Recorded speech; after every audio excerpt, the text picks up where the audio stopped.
parce qu'avec avec cette règle, d'un côté, vous avez une surproductivité due à l'industrialisation et à la technologie. De l'autre côté, vous avez des paysans qui, eux, continuent à produire sur le modèle traditionnel et qui rentrent en compétitivité au niveau dans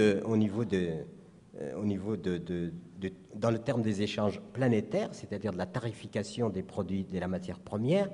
Eh bien, ce combat complètement injuste, l'agriculture qui prétendait nourrir l'humanité, ben, elle affame l'humanité, parce que les gens ne peuvent plus survivre par leurs propres moyens. Et du coup, on a produit, comme vous le savez, des surplus, puisqu'on a demandé aux paysans de produire pour compenser les déficits après la guerre. Et c'est vrai qu'il y avait des déficits alimentaires après la guerre. Et le paysan subventionné a produit jusqu'à la surproduction. Et cette surproduction a amené des déséquilibres extraordinaires, puisqu'on a fait ce qu'on appelle des excédents agricoles. Et ces excédents agricoles atteignaient des niveaux tellement énormes qu'il fallait stocker tout ça dans des frigos et que ça a coûté très cher. Et on a créé ce qu'on appelle les montants compensatoires. Produisez, hein, continuez à produire, c'est pas grave, nous on prend. Et puis on régule le marché à coup de subvention, c'est-à-dire qu'on prend dans la poche des citoyens l'argent pour réguler le marché de façon à ce qu'il n'y ait pas de chute du marché. Et c'est ainsi que le déséquilibre a été énorme. Et à un certain moment, on s'est dit, bon, eh bien finalement, on produit beaucoup de matières végétales, donc de protéines végétales, mais comment valoriser ces protéines végétales puisqu'on plafonne en termes de production? Eh bien, on a inventé une chose dans l'alimentation humaine, c'est-à-dire qu'on a donné à l'alimentation humaine, on a donné une place très importante aux protéines animales, forme de lait, de viande, de beurre, de fromage, mais pour obtenir, disons, cette alimentation animale, ces protéines animales, il se trouve qu'il y a un ratio. D'un côté, il faut à peu près, dans le système actuel, 10 calories énergie pour produire 1 calorie alimentaire, c'est-à-dire que c'est une agriculture dispendieuse, jamais ça n'a existé dans l'histoire de l'humanité, et de l'autre côté, il faut 10 à 12 protéines végétales pour produire une protéine animale. Il faut donner à peu près 10 kilos de céréales à un bœuf pour qu'il vous donne 1 kilo de viande. Si vous prenez le maïs qui rentre beaucoup dans ce qu'on appelle l'alimentation concentrée, parce que pour produire ces protéines animales, on est passé sur l'équation produire ces protéines dans le minimum de temps et produire le maximum de protéines dans le minimum de temps, le minimum d'espace. Et ça vous donne quoi? Eh bien, le hors-sol, c'est-à-dire la concentration des animaux dans des espèces d'usines à produire des protéines, et on leur amène de la marchandise concentrée et de la nourriture concentrée. Et dans cette nourriture concentrée, eh bien, si vous incluez par exemple le maïs, il faut savoir que pour produire 1 kilo de maïs, il faut 400 litres d'eau. D'où l'épuisement de toutes les nappes actuellement sur lesquelles on tire allègrement pour produire ces protéines. Et du coup, eh bien, quand vous mangez 1 kilo de bœuf, logiquement, il est accompagné de 4 mètres cubes d'eau, ce qui est absolument ahurissant.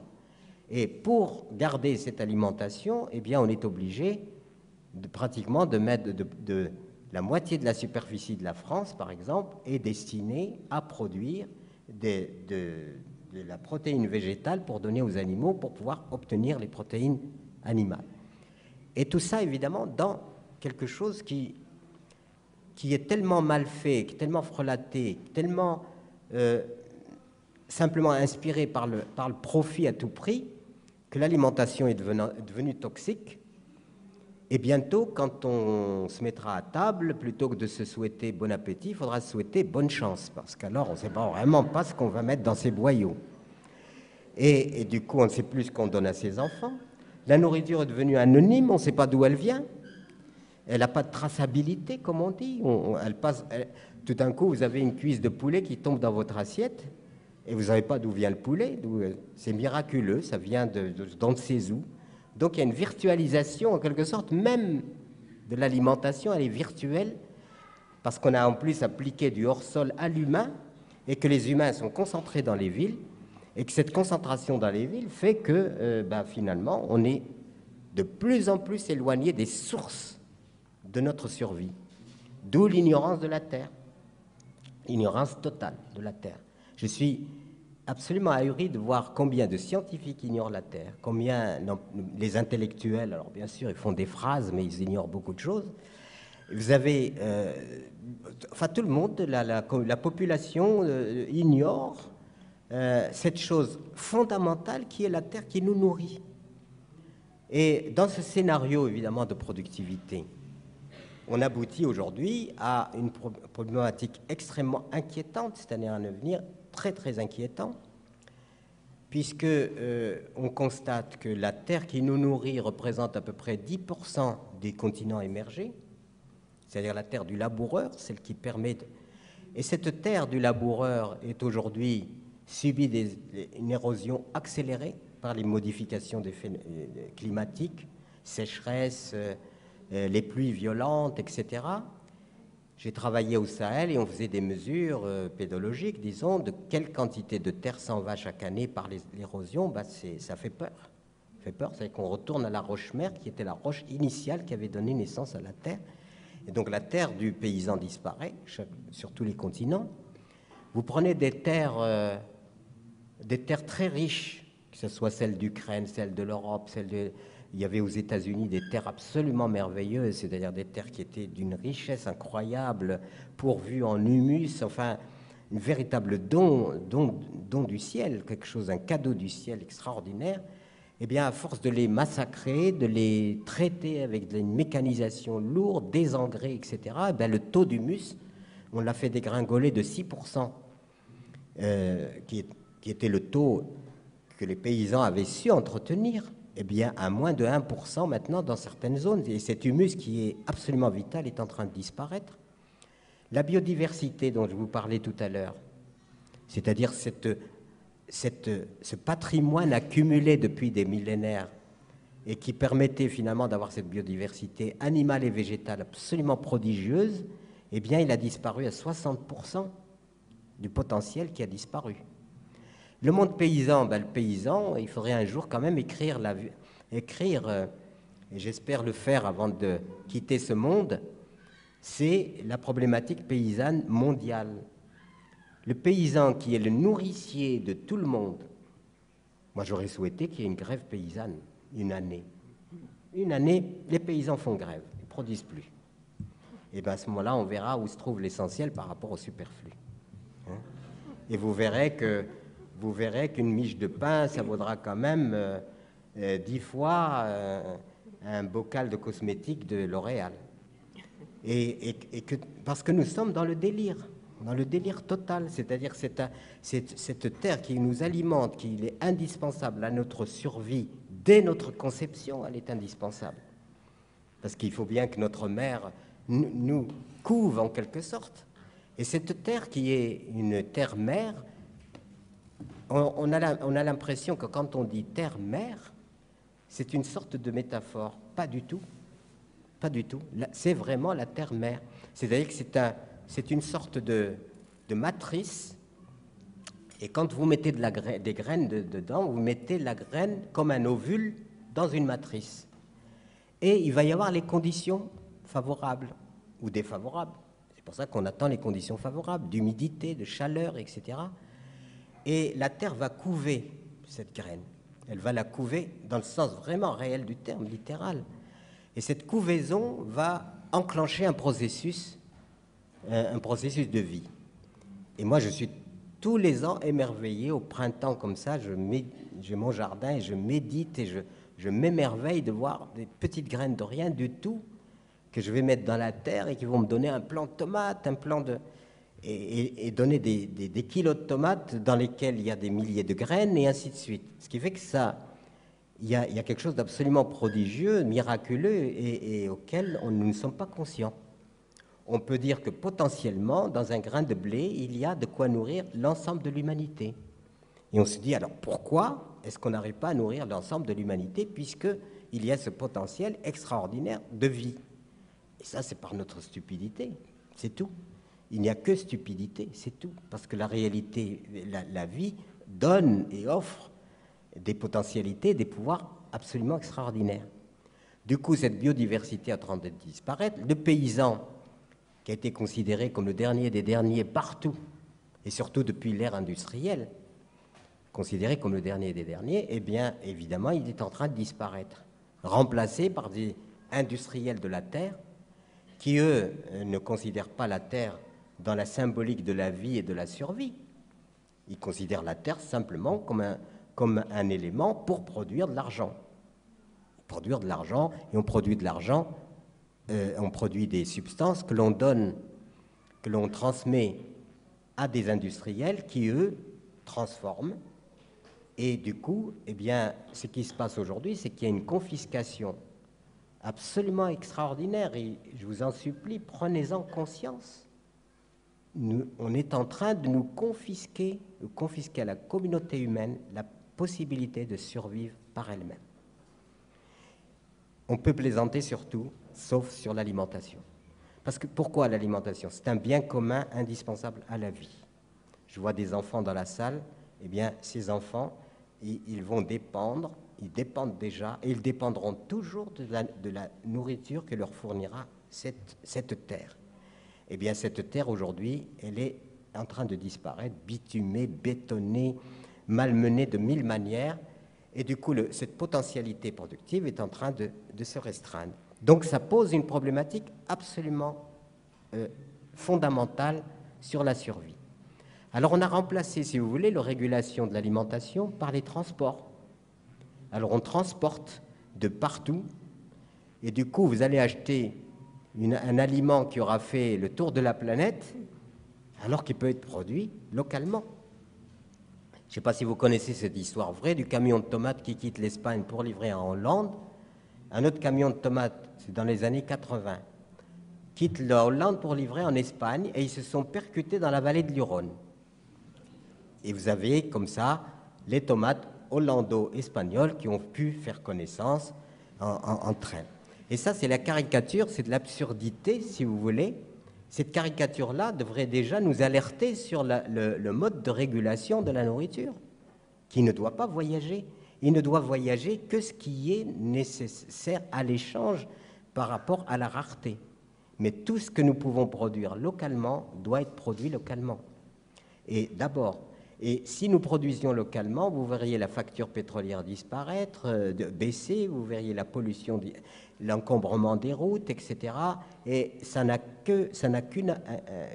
qu'une démarche positive dans toutes ces composantes. Vous auriez la traçabilité de ce que vous mangez, vous savez d'où ça vient, où ça va, on le sait, mais enfin, d'où ça vient. Et tout cela remettrait, si vous voulez, en phase et dans une réalité tangible et concrète, eh bien, l'humanité face à son alimentation. Et c'est en cela que les AMAP sont une alternative extrêmement importante dans le monde d'aujourd'hui. Que proposent les AMAP? Bon, vous savez que c'est un système qui est né au Japon. Et au Japon, d'ailleurs, ça serait intéressant de reprendre le terme japonais, qui n'était pas les AMAP, association pour le maintien, mais qui était le fermier de famille. C'est quand même plus joli, le fermier de famille. Quitte à mettre après les AMAP en dessous, mais enfin, si on mettait fermier de famille, comme on a le médecin de famille, etc. Eh bien, c'est en fait, dans le contexte aujourd'hui du rural et de l'urbain, avec cette séparation qui s'est faite historique, eh bien, les AMAP sont un élément qui va permettre finalement de relier, moi je dirais de relier les consciences. Et c'est en tout domaine aujourd'hui, c'est pas de prendre simplement l'aspect structurel des choses et des individus. Si en 2002, lors de ma campagne électorale, on avait comme slogan, on peut dire, appel à l'insurrection des consciences, c'est parce que je pense que vraiment aujourd'hui, il n'est pas question simplement d'individus, il est question de conscience. Soit nous prenons conscience, soit nous ne prenons pas conscience. Et la plus grosse difficulté aujourd'hui, c'est de prendre conscience de notre inconscience. C'est-à-dire vraiment d'avoir cette lucidité, de nous rendre compte de tout ce qui relève de notre inconscience. Et cet appel à l'insurrection des consciences visait à dire il faut que chacun de nous mette à profit ses capacités, notamment son libre arbitre, son intelligence, enfin au moins sa conscience, pour essayer que nous puissions rentrer dans un ordre du monde différent. Le monde actuel est totalement subordonné par l'argent, les puissances financières, etc., etc.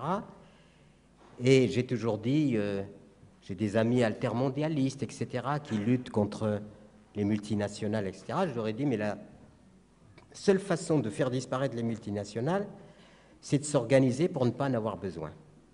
Et je dirais que les AMAP sont une proposition d'organisation pour ne plus avoir besoin des multinationales. Et si on s'organisait tous dans ce sens-là, eh bien, vous savez, dans tous autres domaines de production, ça pourrait être appliqué partout. Et cette mise en présence, d'un côté, d'un côté le consommateur et de l'autre côté le producteur, crée des passerelles entre ville et campagne, mais des passerelles solidaires, c'est-à-dire des passerelles interactives et vitalisantes. C'est-à-dire que ces deux éléments se vitalisent mutuellement. Et à ce moment-là, bien sûr, avec les cahiers des charges qui existent aujourd'hui, sur la qualité de la nourriture, sur une déontologie à appliquer, tout ça donne quand même quelque chose de très intéressant en termes de relations entre ville-campagne. Et je dirais même que c'est l'une des bases, il y a différentes autres propositions, mais il y a une des bases d'une véritable révolution. C'est-à-dire, pour une fois, l'humanité prend conscience de la valeur de son alimentation. Quand on peut être à la campagne et la produire, eh bien, il faut la produire. Et c'est au-delà de faire son jardin, c'est un acte politique, un acte de résistance. Aujourd'hui, cultiver son jardin, c'est un acte politique. Soit on dit, on laisse l'agroalimentaire nous alimenter, soit on dit, non, puisque je suis en mesure d'avoir une terre, eh bien, cette terre, je vais l'utiliser pour produire ma nourriture, et dans ce sens-là, je fais acte de résistance. Soit on ne peut pas le faire, et les AMAP sont